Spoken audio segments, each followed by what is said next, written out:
हाल ही में एक खबर काफ़ी चर्चा में रही कि तमिलनाडु के मुख्यमंत्री M.K. स्टालिन ने सिंधु घाटी सभ्यता की लिपि को पढ़ने वाले विशेषज्ञों या संगठनों के लिए $1 मिलियन अर्थात $10 लाख के पुरस्कार की घोषणा की है। हम सभी को पता है, सिंधु घाटी सभ्यता के प्रथम स्थल की खोज वर्ष 1921 में दयाराम साहनी द्वारा की गई थी और प्रथम स्थल था हड़प्पा। और इसलिए तो सिंधु घाटी सभ्यता को कई बार हड़प्पा सभ्यता भी कह दिया जाता है। इस सभ्यता के अगर दूसरे महत्वपूर्ण स्थल की बात करें तो वो था मोहनजोदड़ो, जिसकी खोज राखालदास बनर्जी द्वारा 1922 में की गई थी।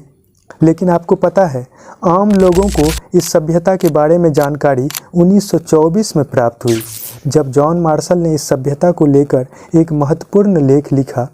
अब तक इस सभ्यता से संबंधित लगभग 2000 स्थलों का पता लग चुका है, लेकिन आश्चर्य की बात है कि इसके बावजूद भी इस सभ्यता के बारे में हमारी जो जानकारी है वो बहुत सीमित है।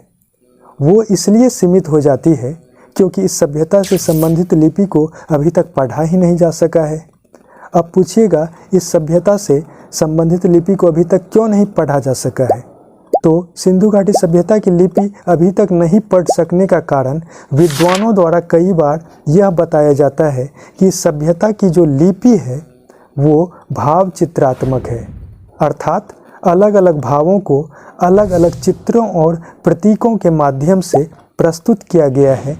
इसलिए इस लिपि को अभी तक पढ़ा नहीं जा सका है।